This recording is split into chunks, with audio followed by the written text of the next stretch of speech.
Early in the morning, Francisca and Oliver dressed up and went to a popular TV station in the city. They heard the pastor's voice recording and the video where he removed his clothes. When they arrived at the station, they met a female journalist at the front desk.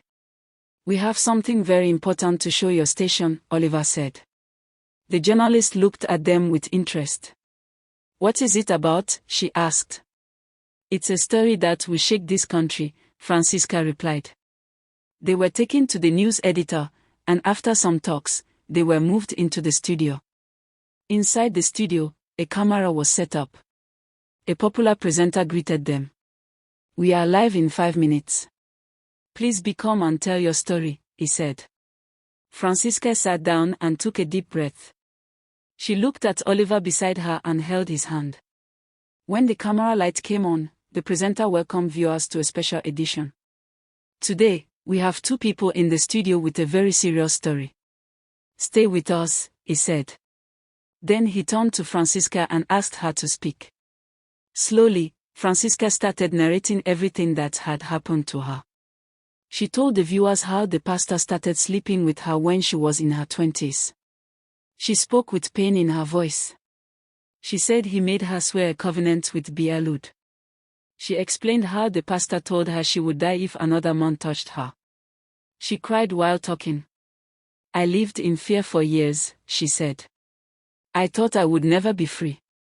Then she brought out her phone and played the voice recording. The pastor's voice was clear. He said many evil things that no one would ever expect from a man of God. Then Oliver played the video. The studio was silent. The presenter looked shocked. The people watching from home started reacting. Messages were flying across the TV screen. Many people were calling the pastor names. Some were crying and angry. Within minutes, the video started going viral on the internet.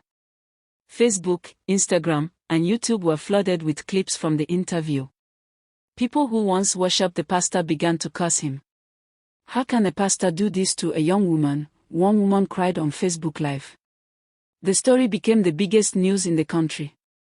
Police officers who watched the live broadcast acted fast. That same afternoon, they stormed the church and arrested the pastor. He was hiding in his office. His church members were confused. "Pastor, is it true?" they asked. But he had no answer. He was taken to the police station. The news channel started showing him in handcuffs. The same man who used to command a large crowd was now quiet. He looked like a criminal.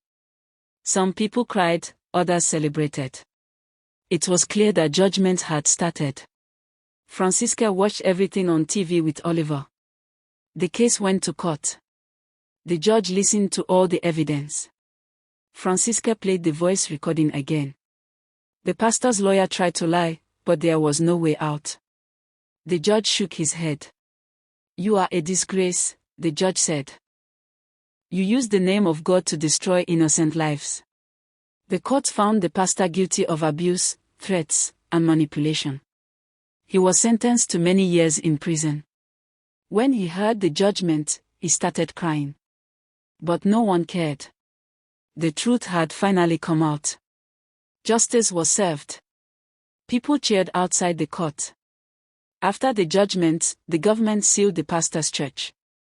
The signboard was removed. People stopped going there. The building became empty. Even his daughter Catherine ran away. No one knew where she went. It was as if the whole family had disappeared. People in the town could not believe what they saw. They kept saying, "So this pastor was fake all along." Francisca felt light in her heart. For the first time in years, she smiled without fear. Oliver hugged her and said, "You are free now."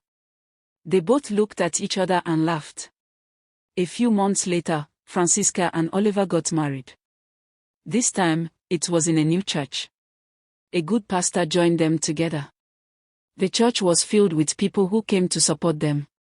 Francisca wore a white dress and walked down the aisle with joy. Oliver looked happy and proud. When the pastor asked if they would love and care for each other, they both said yes. There was no fear in Francisca's heart.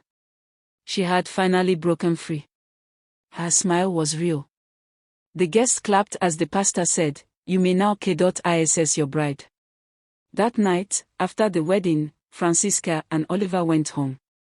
They spent the night together as husband and wife. They made love. Nothing bad happened. She did not die. She did not feel sick. She was fine. The curse the pastor spoke about was fake. He had only used fear to control her. Francisca now knew that real love does not come with threats. She looked at Oliver and said, "Thank you for not giving up on me." He kissed her forehead and said, "We won." It was a night they would never forget. They held each other and slept peacefully. Francisca and Oliver lived happily after that. They started a small foundation to help young women who were being obudot by fake pastors. They shared their story to warn others. Many girls came forward to tell their stories too. Francisca became a strong voice in the society. People respected her. Oliver stood by her always. Their home was filled with peace. What the devil planned for evil, God turned it around for good. In the end, love won. Truth won. And a broken woman found her strength again. The journey was painful, but the ending was beautiful. The end.